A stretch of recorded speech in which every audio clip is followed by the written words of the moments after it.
All right. So tonight we have a few questions. So for the past on Wednesday and Friday, I've given the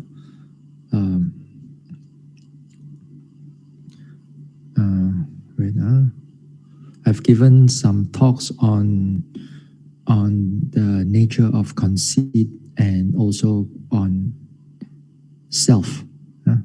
So that one I haven't finished yet, and I will continue that on Wednesday next week, same time. So tonight we have a Q&A. Have Q&A. So we will start off with a Q&A. Okay, Hun Ling.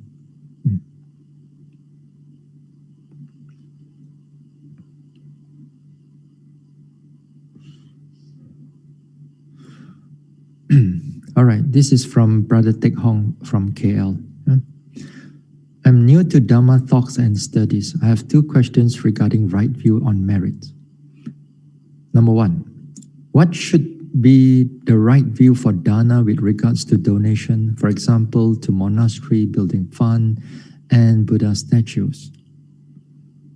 Shall the donor expect to gain merit? What kind of merit is the donor gaining, if any? So what should be the right view for dana? Let me see what's number two. What should be the right view of sharing merits after each Dhamma talk session? I merely listen and do nothing else. How is that possible? Leads to gain transferable merits. What should be the right view of transfer or share merits? All right, so we look at number one. So what is the right view for dana with regards to donation, for example, the monastery, building, and Buddha statue? Now this dana here, the dana here, there are various kinds of dana. Various kinds of dana. That one, I think you're all very familiar with all this type of dana. Dana to the monastics, dana to your friends, dana to building fund, dana to Dhamma book printing, dana to supporting the society, monastery, dana to so many types of dana. This is only on the area of Buddhism. On the area of outside, where your dana to orphanages, dana to charitable causes, for some cancer funds and so on. Yeah? Those are also in the sense of dana. So,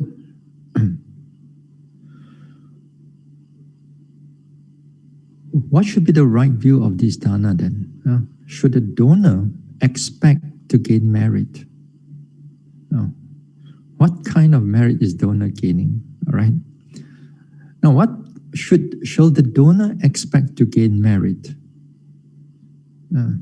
Well, that is a question that you need a little bit of elaboration. Here, merits, as long as you do wholesome deeds, there will be merits. There will be merits. As long as there is wholesome deeds, there will be merits. Should we expect it? Then we should not expect it, but we should know it. Every action, there are resultant, but we should not expect it.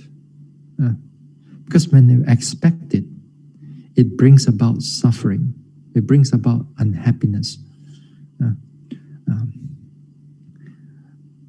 Let me tell you a story. Some time back, maybe 18 years ago, I think so. When I was like, I think about 2 or 3 wasa. That time, Reverend Visuddhacharya was still in Peace House, not this Peace House, but another Peace House in another location nearby. One day, one of the devotees came to see him. He said that, Reverend, I offer so much dana. I give food, I give this, and I give that. Why is that I'm still not rich? Why is that I'm still not rich? Right now, I'm the most very difficult time. When he came to see Reverend Dan, and he's sad, he's almost broke, and he expects that all this dana that he has done, he wants it to be ripened in this life. Then only this dana, or not only or doing all this dana, when he do this dana, he also expect that he can buy numbers. He buy numbers or he buy some lottery, expecting to strike rich. Expecting to strike rich. And then after done for a while, he couldn't able to get it, then get a bit depressed, totally almost broke, and really difficult, and then come to see Reverend, ex-Reverend Visuddhachara.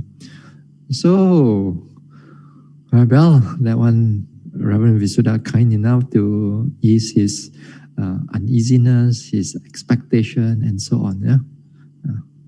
So, we should understand about all this dana and all these gains. They will have resultant. They have good resultant. But when it will ripen, then we really do not know. It is not my scope. It is not your scope. This area belongs to the Buddha. It belongs to the Buddha. So this only all belongs to the Buddha. So that part here, I cannot answer you when it's going to ripen. It may be in this life. It may be in next life. It may be in future lives. In future lives, in the sense that not next life, but after that. And it can be, while you're still in samsara, the resultant can still able to manifest itself, the result, to give you the happiness. So,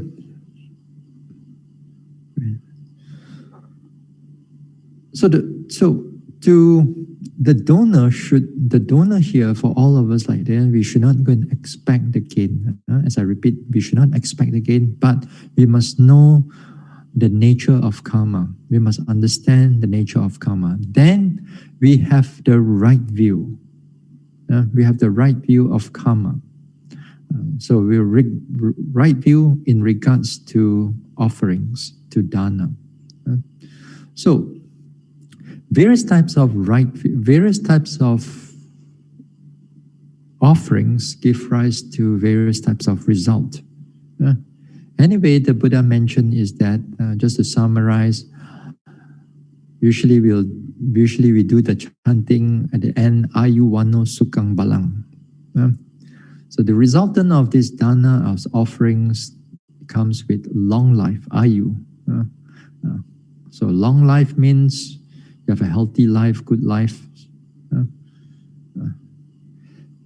Then Ayu Wano. Wana is here is beauty. You are presentable. You are good looking. In that particular time, acceptable in the society, without much of deformities and so on. Ayu Wano Sukang. Happiness. Sukang. You have happiness. You have various types of happiness. When this type of manifestation, it comes in as happiness from the six sense doors all the six senses, you will see things that are pleasant, hear things that are pleasant. You have touch, feel, smell, taste, all those things are pleasant to you, or mostly pleasant to you. Sukang balang. Balang here means health or strength. You are healthy. You have healthy life. Very little sickness comes to you. Sometimes we see that a lot of people, even every now and then, we see people who are sick whole life. They are sick, or they have some kind of illness, some kind of problems in the body, mind. So all these things. If one have a lot of dana, then those things, it will come. It will come. So what kind of merits? So these merits are tremendous. What kind of merit? Again, what kind of merit? Again, you may think that, let's give a small simple example. If let's say you give dana and then you become rich. So dana, then you have a rich. So let's put this example. Again, in the Buddha mentioned that the dana here, again, it depends on who you give to. Or if you give to an animal, there's also resultant from it. And if you give to a human being, the resultant is a little bit more, 10 times more, the Buddha says. You give to a virtuous human being, then the resultant even more. Then you give to, who else? You give to those people who have sila, virtuous here, or mental development, even more. You give to those people who are enlightenment, first enlightenment, second enlightenment, third enlightenment, fourth enlightenment, to the Buddha, to the Sangha, then these merits, they are incalculable, as according to the Buddha. So the merits is so much. So it depends on who and where you invest your offerings and your sila and so on. But anyway, we don't get too caught up into it. Because we get caught up into it, we become very attached to all these merits. And when we are attached to these merits, it means that we are expecting the resultant of the merit. We do good for the sake of there is a stability, mental stability, physical stability, mental happiness, physical happiness in this life and also in the future lives. Because this happiness, then it will be very helpful for you to gain further development in the mental development when you are ready for it. If not, when you are ready for it and the bodily condition or the mental condition is not ready, then also that mental development cannot able to develop. Because that mental development, finally, we will get ourselves out from this cycle of birth and rebirth from samsara. All right. So that is for the question 1. So now we go to the question 2.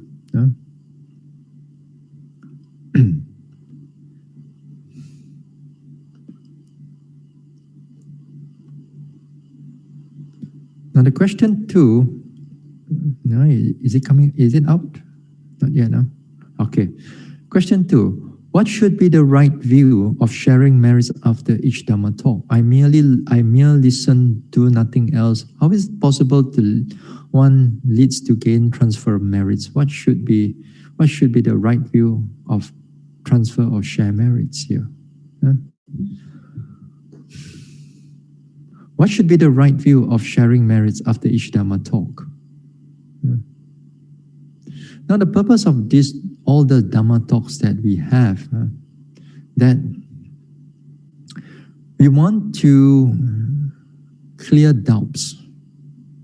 One of the purpose of Dhamma talk is to clear our doubts. In fact, there are 5 in the Anguttara Nikaya. Just now I was thinking about it, but I forgot to check on it. To clear our doubts.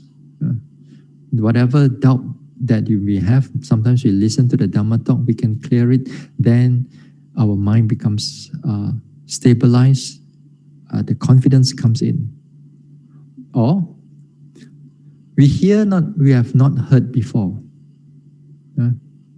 We hear what we have not heard before. That means those things that you have not heard before, you hear it. Yeah.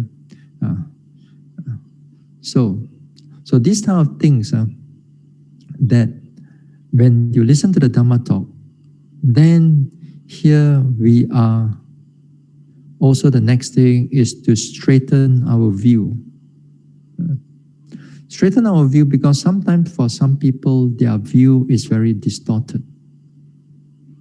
They're very distorted in the sense that, just like yesterday's talk, people believe in all kinds of things or phenomena that is permanent. Permanent here means unchanging, everlasting. It can be everlasting happiness, it can be a place, it can be a heaven, it can be an everlasting heaven, and so on. So to them, those things they hear it, they attach to it. But if their mind is open enough, then they can able to accept the proper view. Then if their mind is open, then they will hear what has not been heard before, and also the view is straightened up. So when these things happening in the mind,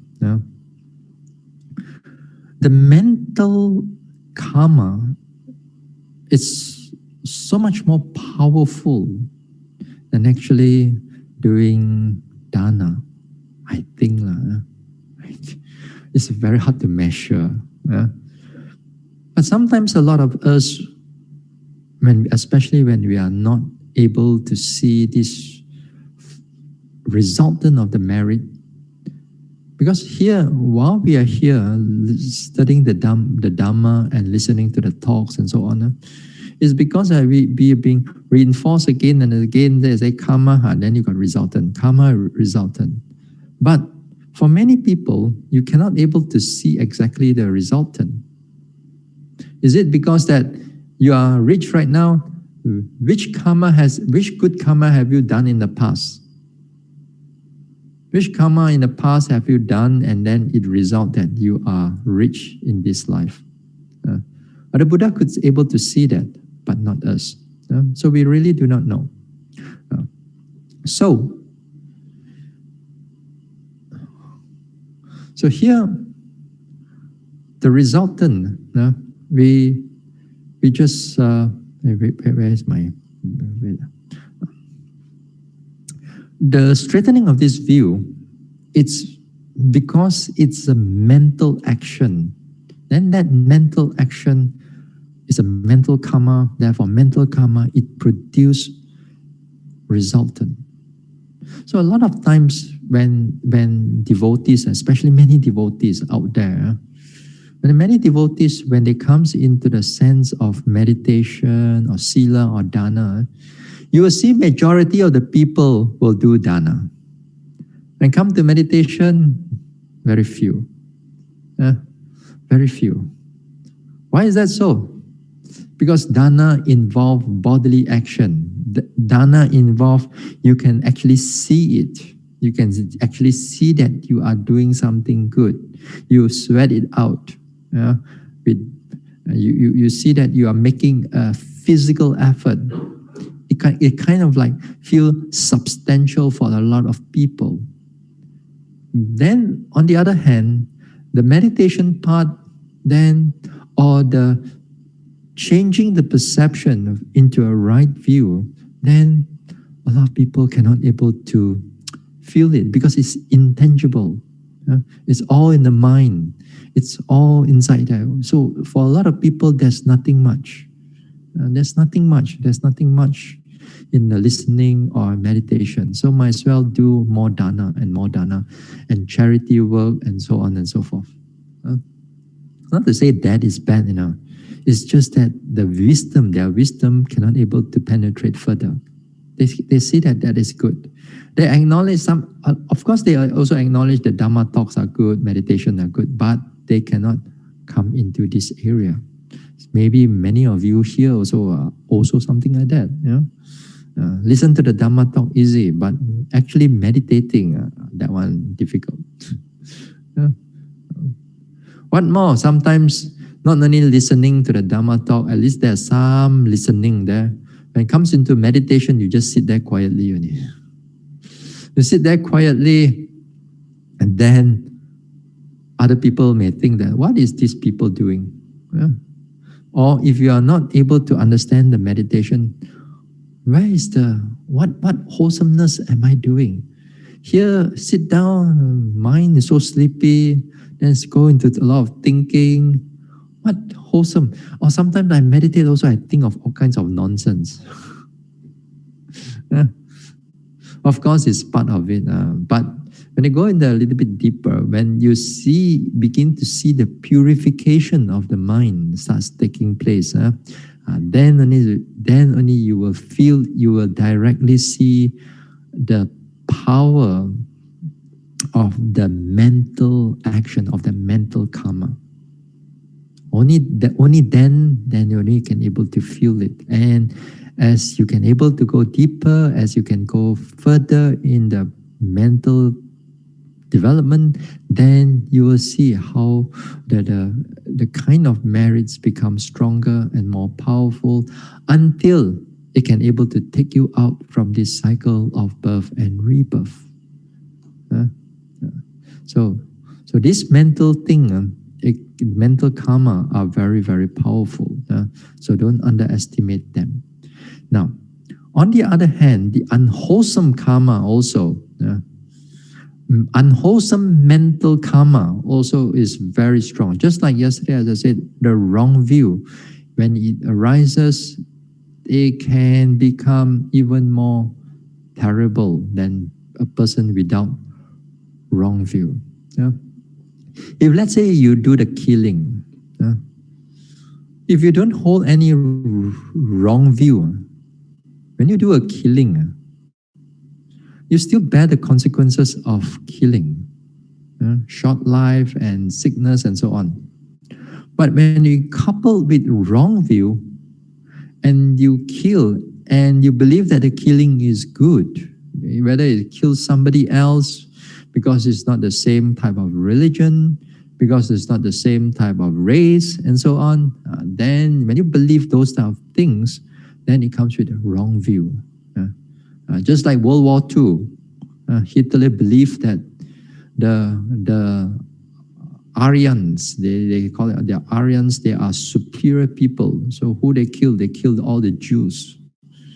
He doesn't have to come out. He just sit there at the throne there. So too, sometimes we look at wrong view and ignorance, delusion. These two are two different things, two different mental states, but they are closely connected. Wrong view is like a general. He goes into the field and do the commanding and the fighting. He commands the troop. Okay, so you kill, then all the intention to start killing and so on, because based on the wrong view. Whereas delusion is like an emperor. He sits in the palace. He commands the wrong view to do whatever he wants. But that delusion, you don't see it. All of us, as long as we are not arahant yet, the delusion still stays, still latent in us. The nature of delusion is just to cover the truth. Whatever the truth that's in front of you, you cannot see it. You just cover up. Wrong view, you will think of it. You believe on it on the opposite of the reality. So the nature of ignorance is just to cover.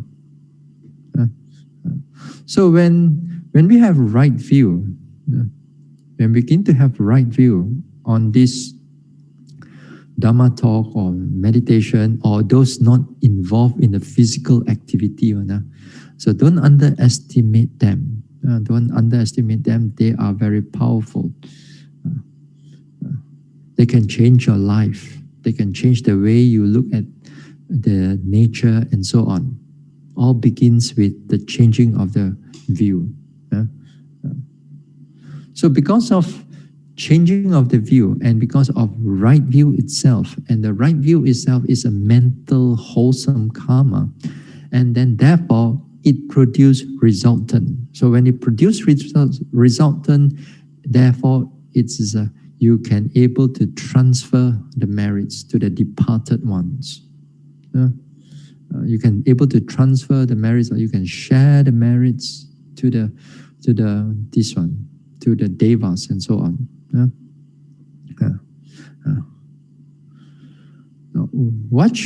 the question, what should be the right view of transferring of merits? Of course, when we transfer merits, what are the right view? Again, here it will be based on the teachings of the Buddha, because most of us, we cannot see all these things. You do some kind of dana, some kind of offering of robes, perhaps, offering of buildings, offering of monastery, and then it says that this dedicated to my departed ones, to my late mother, late father, or my ancestors and all that. But we cannot really see whether actually they receive it or not, isn't it? We cannot really see. But nevertheless, doesn't matter. Nevertheless, that doesn't matter. What matters is that if they're able to receive it, then you will help them tremendously. In the sense that sometimes there are beings reborn in the woeful states, especially that one type of beta. He feeds one species of beta that feeds on the merits of beings. So without these merits, they suffer there. So when the merits of the virtuous people or kind people or their descendants, if they know how to do this type of wholesome merits, then they can able to transfer it to them. And when they receive it, they are happy. When they are happy, perhaps they are out from that woeful states and reborn in the better planes of existence. So these things we do not know. We depend on the teachings of the Buddha. But there are people who actually can see it. And there are people who have this power, some psychic power or whatever powers from the past. They can actually see this type of things, and you do this thing they can, and so on. But it's not for us to go and debate in all that thing, because that one is not really important in connection with right view. Right view means that in connection here in the transfer of merits means you understand the nature of cause and effect. There's wholesomeness, then there will be resultant. Transfer of merits also is a wholesome action, then also there will be resultant for yourself. So something like that on this transferring of merits and so on. All right. So we go to the next question. We go to the next question. Hold on. All right. The next question. I was told by my friend that an old-timer meditator could feel the energy of a monk who was conducting a retreat at the center, and the news spread. 1. Bhante, what is your comment? 2. How should I respond to this type of news which I myself feel doubtful? I also feel doubtful. Number 3. What about the metta energy? Can the recipient feel the metta when someone is very good in radiating metta? Yeah, something like that. Huh? Anyway, all right.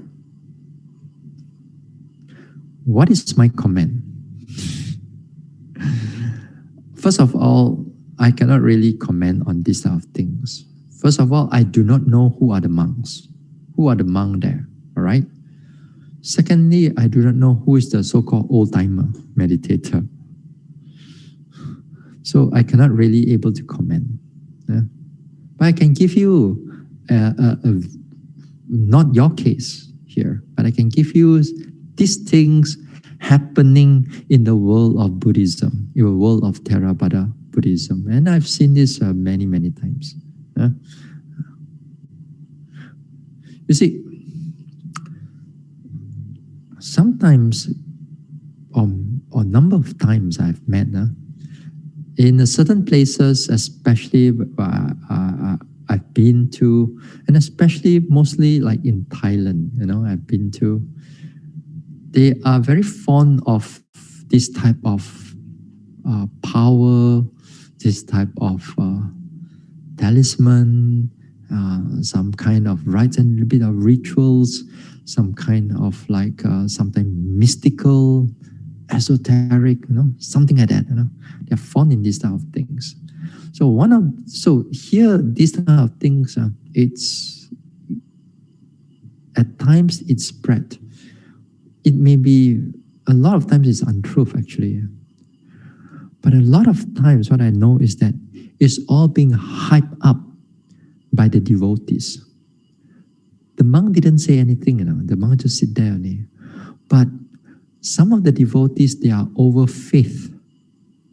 When they are over faith, the monk moves slowly only. You see that the monk, walk so slow, arahant already. Or you see another monk, an old monk, he eats slowly. Or you see he eats so slowly, so mindfully. But because it's old, you see a lot of people, old people at their home also eat quite slowly. But you don't say that the person is arahant. Yeah. So a lot of times it's being hyped up by the devotees, and it's also sometimes by the junior monks too. Sometimes I've been to, once in a while I talk to foreign monks, and they see any of their abbot which is old, maybe 80 years old, 90 years old, then they're already like, maybe most probably he's arahant already.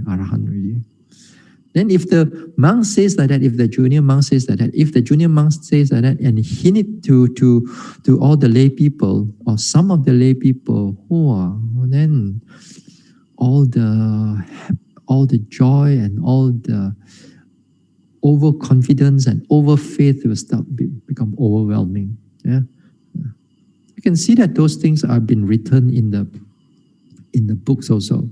Yeah. So I just have to say, you're got to be careful when all these things are coming up.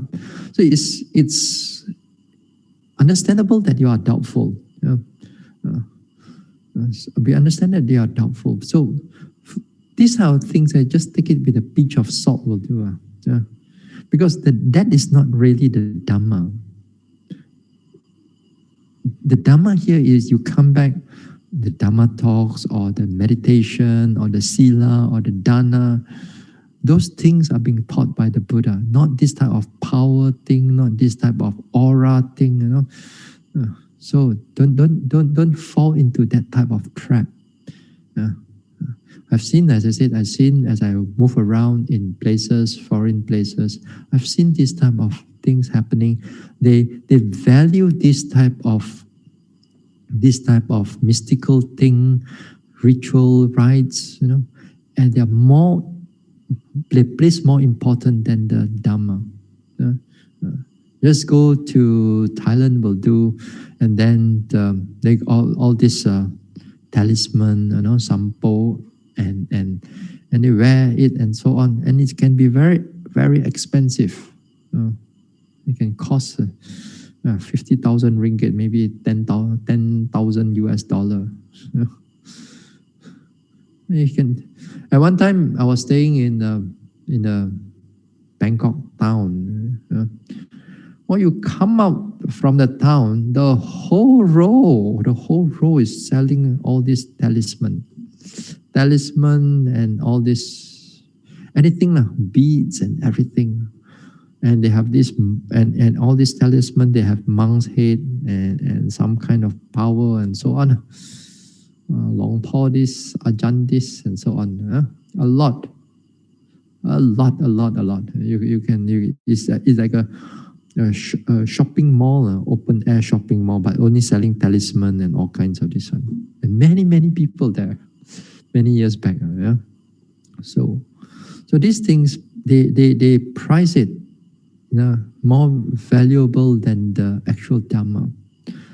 So when you have those things, you all got to be very careful. Don't fall into those traps, because these are not really the Dhamma, what the Buddha taught.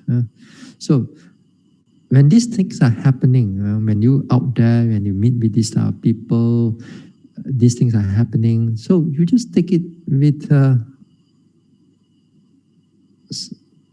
just take it, just hear it enough. Then you remind yourself, is this the Dhamma or is it not the Dhamma? If it's not the Dhamma, put it aside. Just as much as they want to say, they say it out. Sometimes these things happen during, sometimes you come into a temple, and after dana, usually devotees gather together, eat together, and so on. And some people are within that group, they are like that. They tell you all kinds of power, all kinds of aura. And when this type of story comes up, it feels good, It feels good, it feels nice, it feels mystical. Or you say that the monk is staying in that cave, that only got special power. Then after that, you organize a tour or a bus just to go and see the monk, really, just to feel the power. There are people like that. There are devotees like that. So don't fall into this type of so-called trappings, spiritual trappings, and you thought that those things are wholesome, but these are not. Sooner or later, you're going to get caught in the all these things, and very hard for you to come out. All right. What's the next question? Come.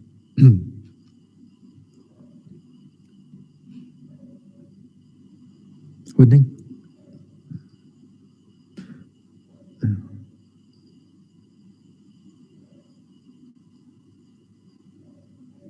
Okay.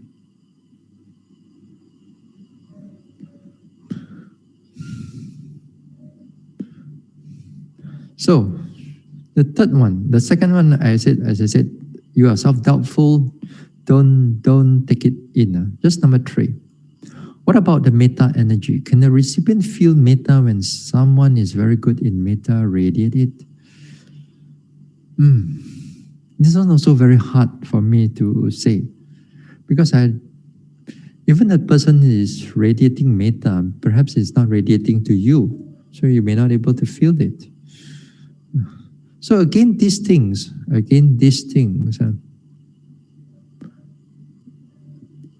even these things, like you want to feel the metta thing, don't go and fall into this type of trap again.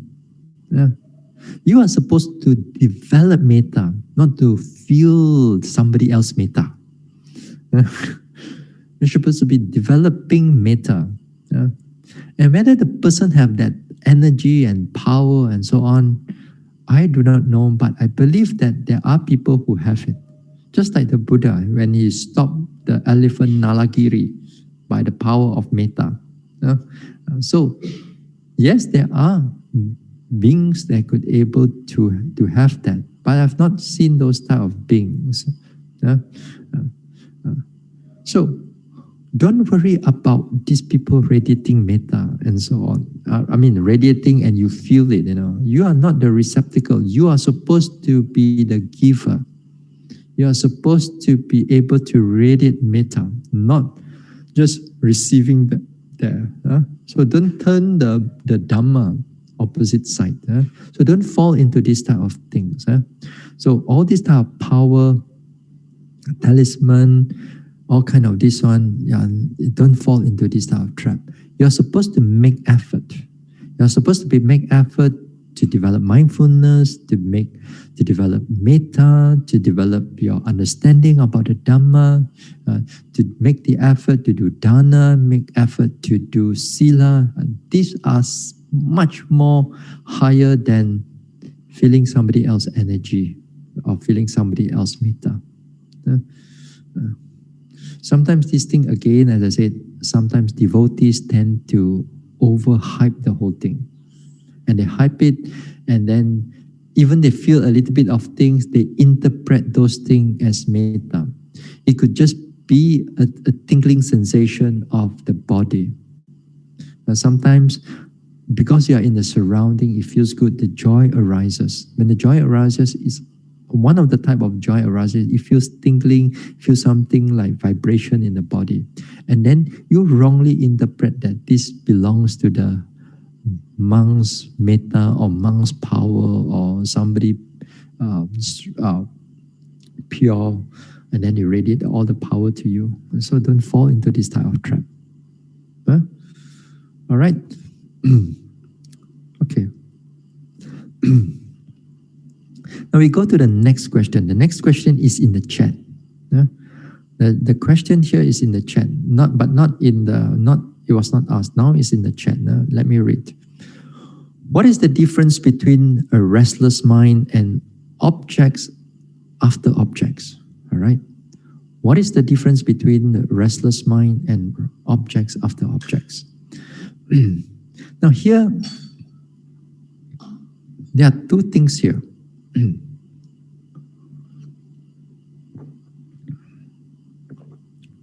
Firstly, the restless mind, you are not mindful already.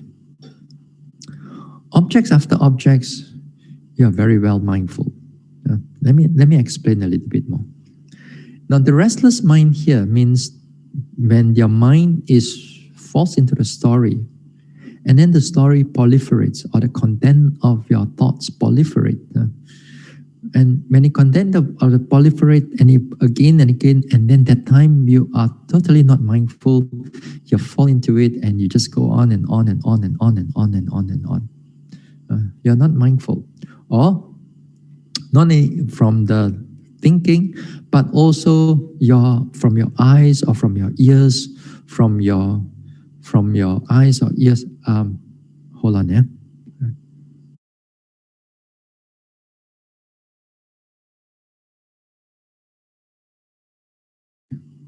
Okay, hold on.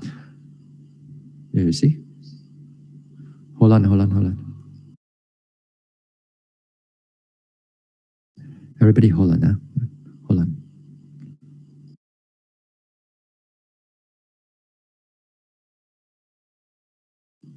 All right, I come back again. So the restless mind here, it means that your mind can run into the thoughts, into the thinking, and it runs from one thought to another thought. And the thoughts, very difficult for it to stop.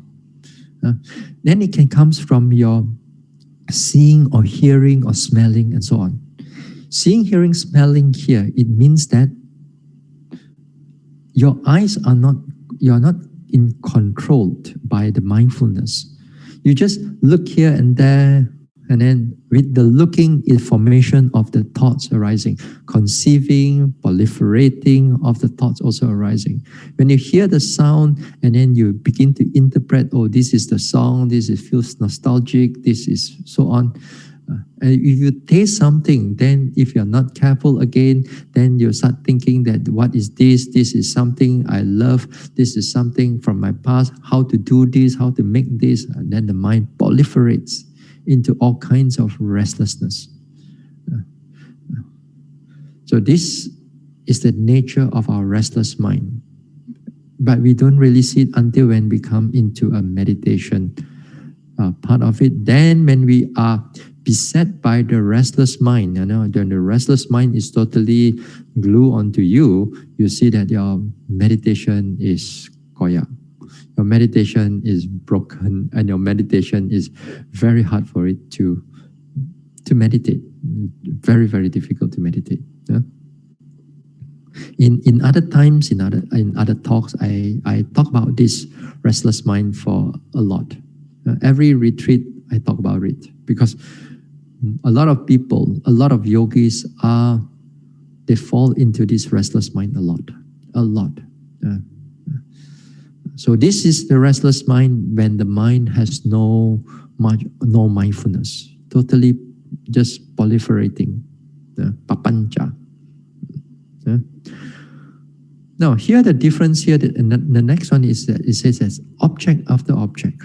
Now if I get the meaning correctly of object after object, here it means that when you are paying attention to your vipassana objects here, these are talking about vipassana, not on samatha, because on samatha you only have one object, the main object, and the rest of object you don't take it. Whereas here the question is on vipassana type of question, because vipassana objects are multi types of object. It can be the object of the body, the feelings, perception, mental formations, consciousness, all the five aggregates. It can take it as an object of vipassana meditation.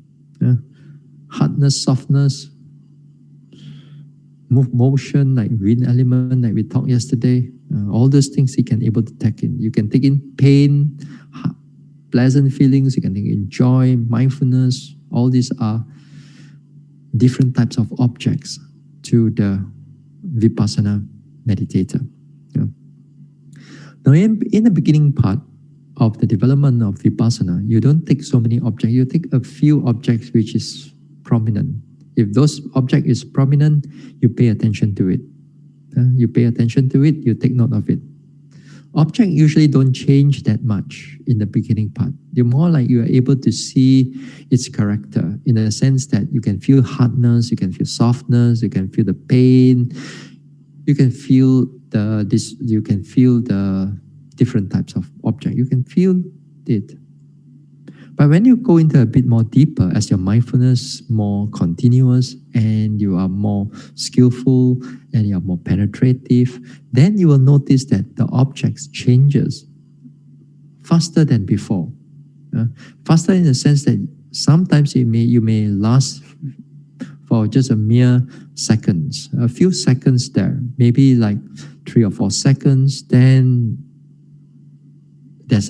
perhaps there's 3 or 4 seconds on the sensation of itchiness. Then that 3 or 4 seconds, the itchiness kind of disappear.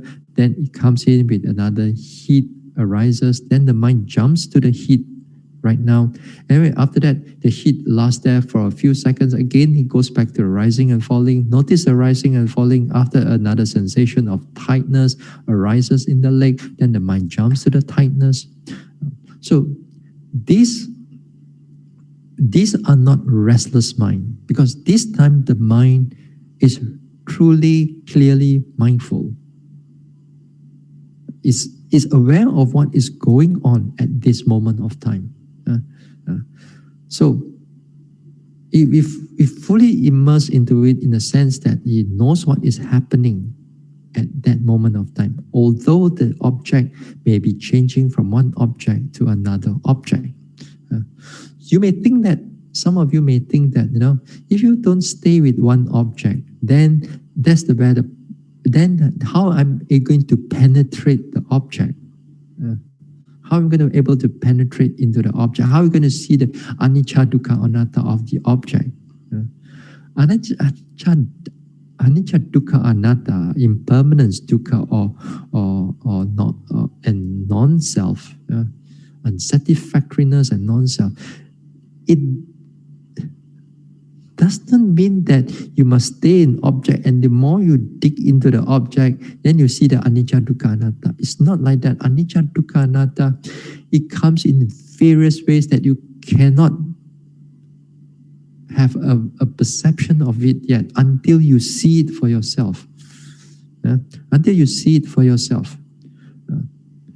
Don't think that anicca, dukkha, anatta. A lot of times yogi think that you take one object, you look into it deeper and deeper, then might as well you look more deeper into it, inside there, then nibbana there might as well, It's not like that. It's not like that.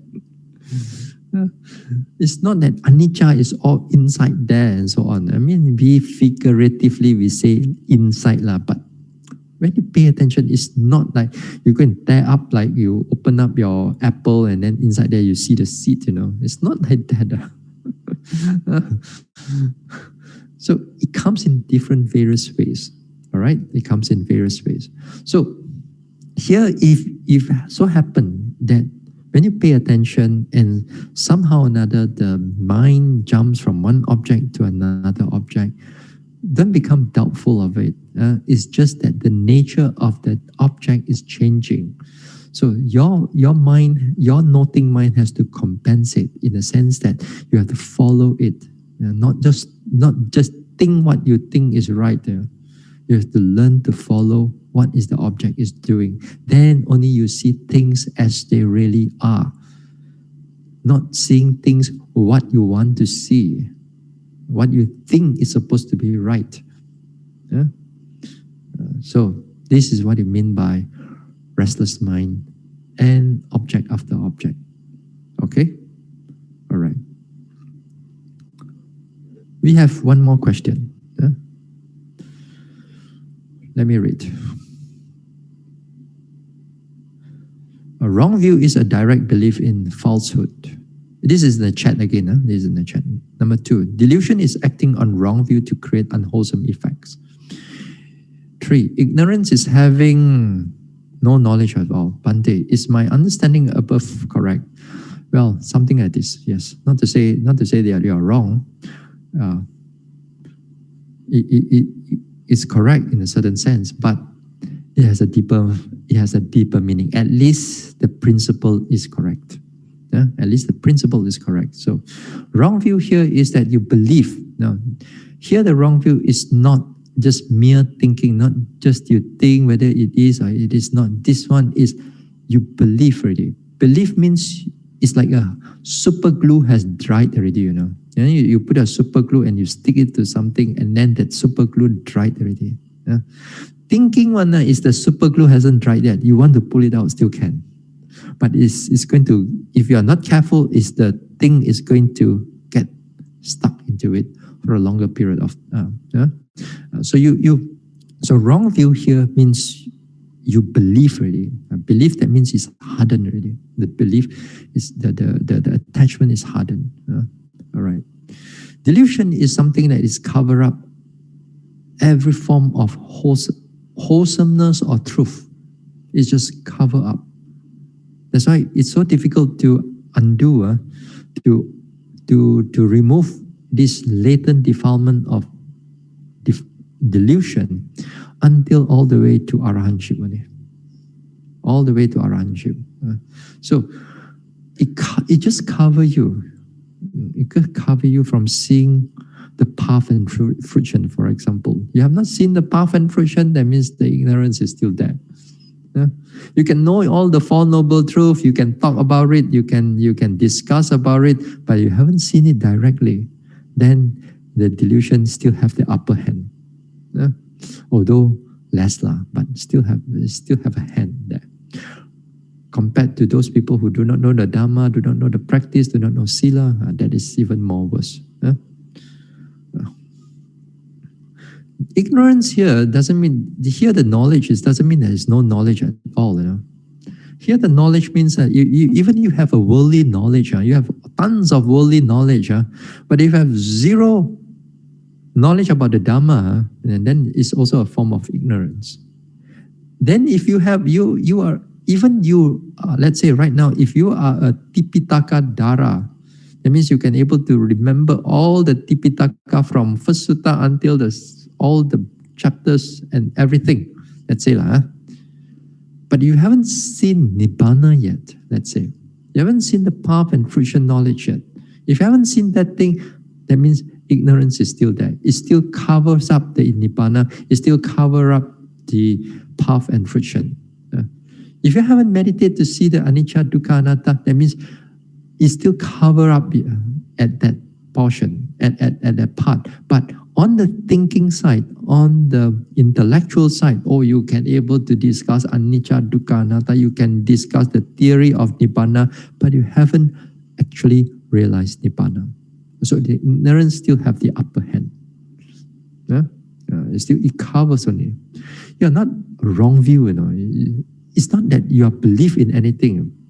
Here you are not having wrong view. It's just that it's just covering only from seeing the truth. That's why it is difficult to see this ignorance. It's right at the back. Wrong view is already in front. Wrong view is already right in front. It comes in your speech, it can come in your thoughts, it can come in your action. But ignorance, delusion is at the very back behind. That's why they say this is the mother of all defilements. Okay, something like that. Last question. Regarding mental karma.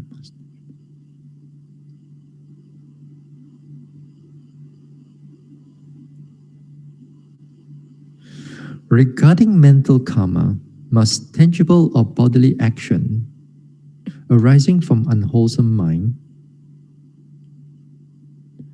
be taken for bad karma to produce? Okay.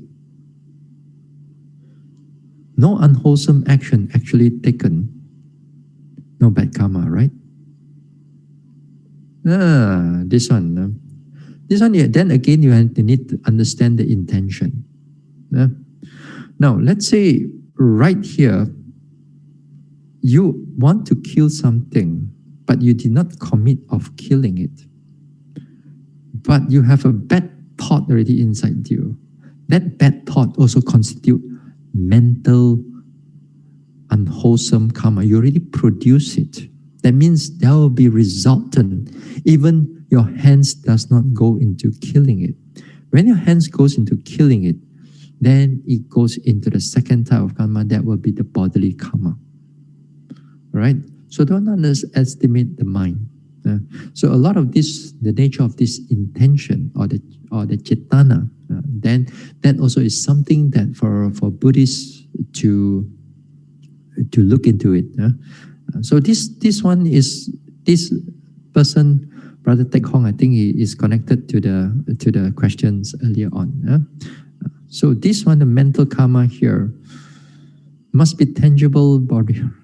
So as I said again, the nature of the intention, you got to be very careful. So that's why when it comes into vipassana, one of the must that you have to see is the nature of how the mind give rise to effects, how the nature of intention and the reaction after that, and so on. So this is one of the area that one has to be look into it. So here, I think I get your question correct. Regarding mental karma, must so something like that. All right. So this is for tonight question and answer. We will continue the Dhamma talk again on the self and I. Now we're going to the third part on the abandoning part on next week, Wednesday. All right? Okay, that's all for now. We share merits.